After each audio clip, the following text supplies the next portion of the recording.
प्रेक्षकांनो, तुम्हा सगळ्यांना बालदिनाच्या खूप खूप शुभेच्छा. प्रेक्षकांनो, हा पहिला आवाज माझ्या मुलीचा होता. तुम्हा सगळ्यांना बालदिनाच्या खूप खूप शुभेच्छा.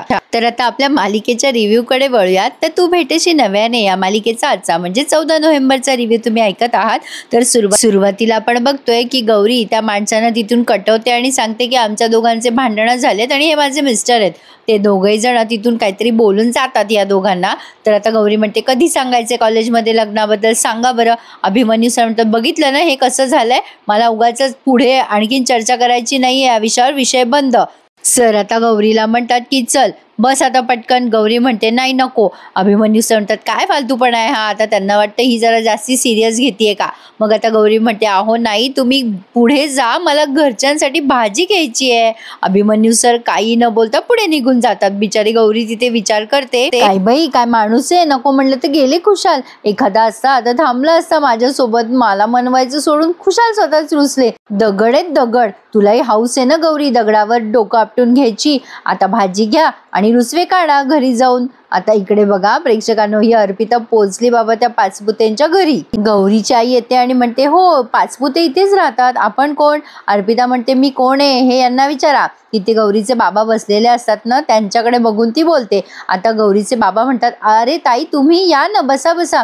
आता गौरीचे बाबा तिच्या आईला सांगतात की अगं आपल्या गौरीची नणंद आहे. आता गौरीची आई पण सगळं रुसवा सोडून पाणी आणण्यासाठी म्हणून आदरातिथ्य करत असते बरं काहीचं. पण आता ही म्हणते मला काही पाणी बिणी नकोय, इथे मी तुम्हाला समज द्यायला आले आहे. आता यांना कळतच नाही नेमकं काय भानगड आहे.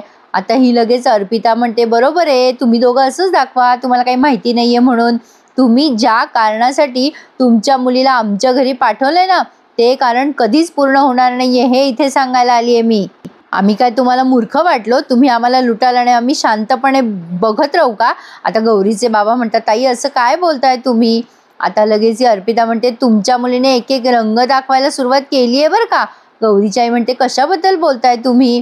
आता अर्पिता म्हणते तुम्हाला माहिती नाही, अहो तुमच्या पोरीने कॉलेजमध्ये लपून ठेवलंय तिचं लग्न झालंय म्हणून, आणि माझ्या दादाला पण ती तसं दाखवायला भाग पाडते. नाही म्हणजे तिचं लग्न झालंय हे माहितीये सगळ्यांना, पण तिचं लग्न अभिमन्यू सरांसोबत झालंय हे नाही माहितीये कोणाला. आपल्या वयापेक्षा जास्ती वयाच्या माणसासोबत लग्न झालंय म्हटल्यावर पण या गोष्टीमुळे माझ्या दादावर खपवून घेणार नाही, सांगून ठेवते मी तुम्हाला. आता ही डायरेक्ट यांना धमकी द्यायलाच आली हा प्रेक्षकांना. आणि आता या गौरीच्या आईला आलाय या अर्पिताचा राग. आता गौरीच्या बाबांनाही कळेना उत्तर द्यावं तर काय द्यावं या अर्पिताला. आता इकडे बघा प्रेक्षकांनो, ही गौरी गेली आहे भाजी मार्केटमध्ये. आता काय भाजी घ्यावी हे तिला ओमगे ना. कधी मध्येच म्हणते गवार द्या, मग म्हणते भेंडी द्या. आता पुन्हा ती विचार करते की असं म्हणतात पुरुषाच्या मनात शिरायचं असेल तर त्याचा मार्ग पोटातूनच जातो. मग आता ती विचार करते मी तर अभिमन्यू सरांना विचारलंच नाही त्यांना काय आवडतं काय नाही. मग आता ती कन्फ्यूज होत असते. भाजीवाला म्हणतो ताई तुम्हाला नेमकं काय घ्यायचं आहे ते सांगा.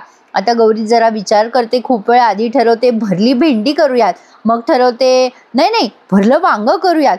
काय करू, मला अभिमन्यू सरांच्या आवडीनिवडी तर माहितीच नाहीये. आता इकडे बघा ही अर्पिता ताड बोलते. मग आता गौरीची आई संतापते आणि गौरीची आई आता अर्पिताला ओरडत म्हणते काय हो काय बोललात तुम्ही, आमच्यासारखी साधी माणसं दिसली की लगेच दमात घेता का. आता अर्पिता म्हणते साधी माणसं आणि तुम्ही. आता ही गौरीची आई म्हणते मग जाऊन विचारा तुमच्या भावाला, त्यांनी याचाच गैरफायदा घेतला. आधी त्यांच्याकडून खात्री करून घ्या काय झालं होतं लग्नाच्या दिवशी आणि काय नाही ते, मग येऊन बोला आमच्याशी. अर्पिता म्हणते त्याच्याकडून काय खात्री करून घ्यायची, आम्हाला माहिती आहे ना तुमच्याच पोरीने माझ्या भावाला जाळ्यात ओढलंय, आम्हाला काही समजत नाही का. तुमच्यासारखी माणसं अशीच असतात हो, पैसेवाले दिसले की लगेच बरोबर कापायचं कसं त्यांना हे बरोबर कळतं तुम्हाला. हेच तर शिकवून पाठवले ना तुम्ही तुमच्या लेकीला घरी. आता तुमच्या पोरीला दोष देण्यात काही अर्थ नाहीये. नाही तुम्हाला पैसेच जर हवे होते तर तुमच्या मुलीला भीक मागायला शिकवायचं असतं ना, कशाला आमच्या घरात पाठवली. ही तोंडाला येईल ते बोलती अर्पिता. आता ते तिचे बाबा म्हणत असतात यांना थांबा हो ताई थांबा. आता त्यांना दम लागलाय आणि अटॅक आलाय पुन्हा. आता लगेच ही गौरीची आई घाबरते आणि म्हणते बापरे काय झालंय तुम्हाला, काही त्रास होतोय का. आणि आधी तर ही गौरीची आई खूप चिडलेली असते बरं का. आता त्या गौरीच्या बाबांना ती सावरायला जाते तेव्हा लगेच ही अर्पिता जरा जास्तीच बोलते. प्रेक्षकांनो, ती मर्यादा सोडून बोलतेय. काय का असे ना, मोठ्या माणसाशी बोलते याचं भान असायला हवं होतं तिला. आता ती लगेच म्हणते मला काही फरक पडत नाही तुमचे नाटकं बघून, मला माहिती आहे तुम्ही मुद्दाम नाटक करतात. आता गौरीचे बाबा त्यांना म्हणत असतात अहो ताई शांत व्हा. शेवटी गौरीची आई पाणी आणायला म्हणून आज जाते तेव्हा अर्पिता खूप बोलते गौरीच्या बाबांना पुन्हा. हे बघा, तुमच्या मुलीला एक गोष्ट निक्षून सांगा, तिने जर आता पुन्हा आमच्या घरात काही शहाणपणा केला ना तर त्या क्षणी मी तिला घराच्या बाहेर काढेल आणि तुमच्याकडे पाठवेल कायमचं. असं बोलून आता ही अर्पिता निघून जाते.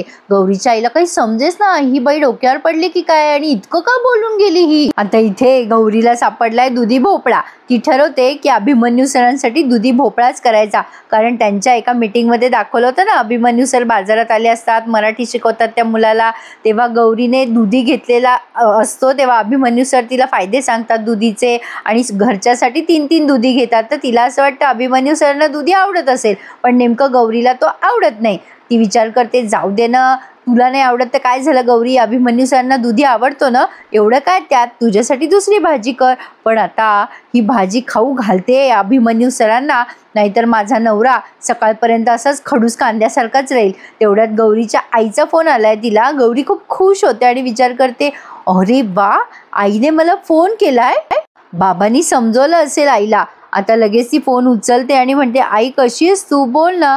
गौरीची आई तिला उचलल्या वाटेल तसं बोलते आणि म्हणते जिच्या मुलीने मनाविरुद्ध लग्न केलं असेल तिची आई कशी असणार आहे, ताबडतोब निघून ये इथे आधी. मग आता लगेच गौरी म्हणते काय झालंय आई. आता लगेच ही गौरीची आई म्हणते घरी ये म्हटलं ना, का तुझ्या नवऱ्याचा अपमान झाला म्हणून माझं तोंडही बघायचं नाही आता तुला. गौरी म्हणते अगं आई असं काही नाहीये, मी पोहोचते तिकडे, थांब. पण आता गौरीला आलंय टेन्शन. फोन ठेवल्यावरती विचार करते काय झालं असेल घरी. आता इकडे हे काका काकू घरी आलेत आणि आता ती काकू म्हणते काय झालं भाऊजींना, त्रास झाला का काही. आता गौरीची आई म्हणते इथून पुढे आमच्या नशिबात त्रासच त्रास आहे, आत्ता त्या मास्तरची बहीण इथे येऊन तमाशा करून गेली. तेवढ्यात आता गौरी येते आणि म्हणते तमाशा, काय झालं का आई नक्की, बाबा तुम्हाला काही त्रास होतोय का. गौरी आल्या आल्या विचारपूस करते ते आणि आता विचारते पुढे काय झालं बाबा, अर्पिता ते आल्या होत्या का, तुम्हाला काही बोलल्या का.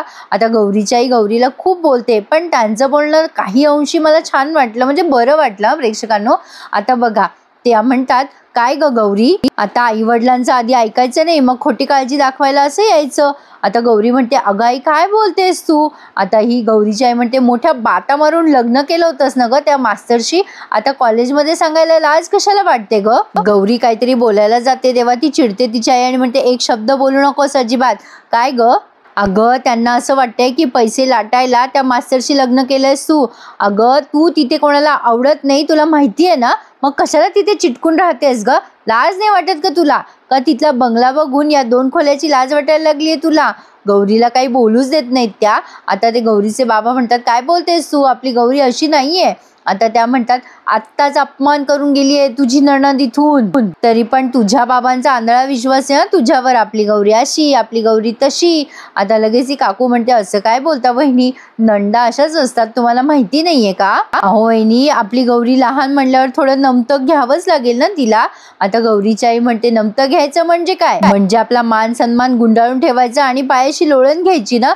आपल्या आई वडिलांनी आपल्याला ताठ मानेने जगायला शिकवलं, हा दिवस बघायला थोडीच शिकवलं हिला. आता गौरी म्हणते अगं आई तसं नाहीये. मग गौरीची आई म्हणते कसं आहे मग, ताबडतोब इकडे ये आणि सोडून दे त्या मास्तरला, आम्ही तुला सांभाळायला सक्षम आहोत. आता गौरी म्हणते आई काय बोलतेस ग मला, मी त्यांना कसं काय सोडून येऊ.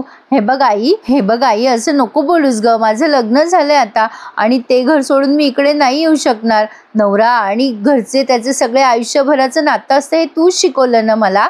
7 जन्म हाच नवरा मिळावा म्हणून तू पण वडाची पूजा करायचीस ना ग. आता तू मला 7 दिवसात आपल्या घरी परत बोलवतेस, असं का ग आई. आता तिची आई म्हणते पोटतिडकीने गौरी तुझी तिथे कोणालाही किंमत नाहीये. अगं सासरी पोते राहून कोपऱ्यात पडायला तुझं लग्न नाही लावून दिलं ग, आणि तुला तुझ्या पायावर उभं केलं का, यासाठी नाही की नवऱ्याच्या पायाची दावणी होऊन पडशील तू. असं बरंच काय काय बोलतात त्या. शेवटी गौरीचे बाबा म्हणतात असं नको बोलूस ग माधवी, अगं तू शांत राहा ना. आता ते गौरीला म्हणतात गौरी बेटा तू थोडंसं फ्रेश होऊन ये बरं. पण आता या म्हणतात मी आता अजिबात शांत राहणार नाहीये. म्हणजे गौरीची आई खूपच चिडलेली दाखवली आहे त्यांनी. गौरी, आता आपला त्या लोकांशी काहीही संबंध नाहीये, लक्षात ठेव. आता गौरी म्हणते, अगं आई, तुला वाटते तसं काही नाहीये ग. अगं जसं तू दुखावली गेली आहेस तशाच अर्पिताताई पण दुखावल्या गेलाय. थोडा वेळ दे ग प्लीज, त्या होतील शांत, त्याचा राग शांत होईल, विश्वास ठेव माझ्यावर. आता लगेच गौरीची आई तिच्याशी खूप भांडते आज प्रेक्षकांनो. त्या म्हणतात, नाही यायचं ना तुला परत इकडे, नको येऊस, बस तिकडेच लाळ घोटेपणा. आता तिचे बाबा मध्ये बोलतात आणि म्हणतात, हे बघ माधवी, एकदा का मुलगी सासरी गेली ना तेव्हा ती फक्त माहेरपणालाच येते, आणि बेटा हे घर तुझंच आहे, लक्षात ठेव कायमचं. गौरी इथे राहणार नाही. गौरी बेटा, तू तुझ्या सासरी जा हं. आता हे तिचे बाबा तिला अगदी प्रेमाने सांगतात, पण गौरीच्या आईला मात्र आता राग आलाय प्रेक्षकांनो.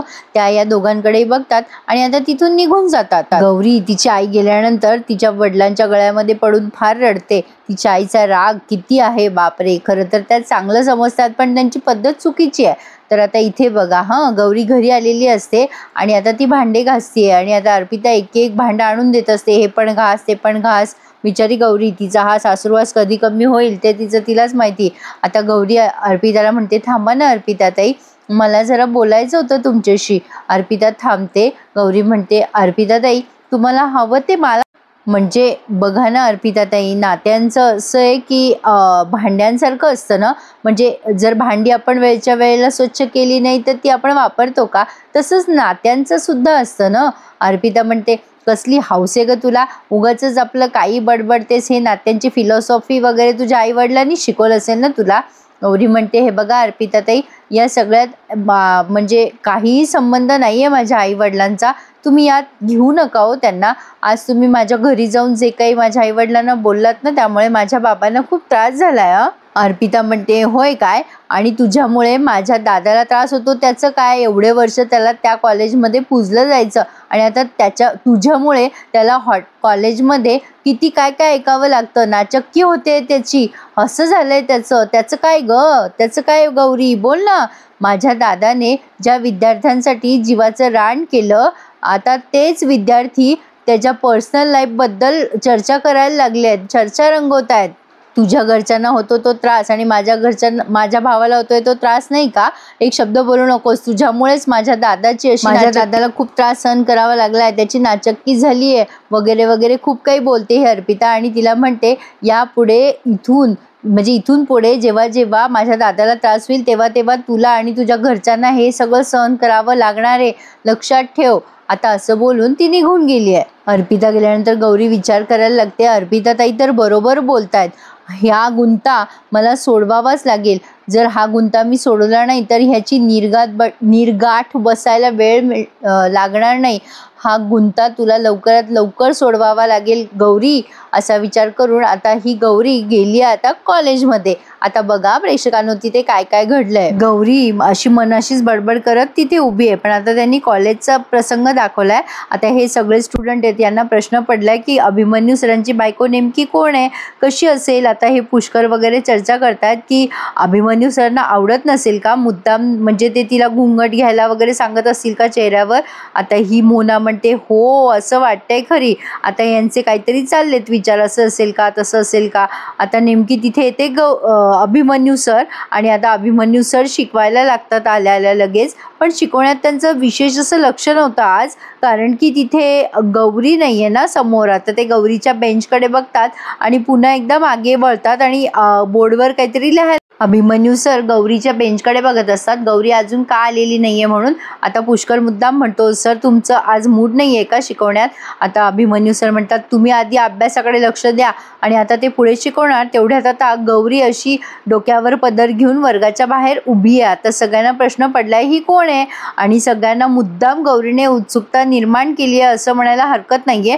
पण आता बघा इकडे प्रिन्सिपलच्या केबिनमध्ये गौरी जाते. आता ते प्रिन्सिपल चपराशाला काहीतरी सांगत असतात की असं कर तसं कर वगैरे वगैरे. आता तेवढ्यात गौरी येते आणि म्हणते, मी येऊ का. आता अभिमन्यू सर म्हणतात, हे प्राचार्य म्हणतात, कोण आपण, या बसा. गौरी म्हणते, मी मिसेस अभिमन्यू राजेशिर्के. आता मिसेस अभिमन्यू राजे शिर्के ऐकल्यावर प्राचार्य म्हणतात, वा वा, या बसा बसा. पहिल्यांदाच भेटलो ना आपण, म्हणून मी ओळखलो नाही. आता लगेच तिथे उभे असलेल्या चपराशी दादा म्हणतात, अहो ओळखणं अवघड आहे सर, पहचान कोण. आता त्या गौरीने पदर घेतलाय ना डोक्यावर, म्हणून आता हा मुद्दाम चिडवतोय बरं का हा चपराशी दादा. मग आता लगेच हे प्राचार्य म्हणतात, अहो बसा ना तुम्ही, बसा. अरे तुला सांगितलं ना ते फाईल नेऊन दे जा.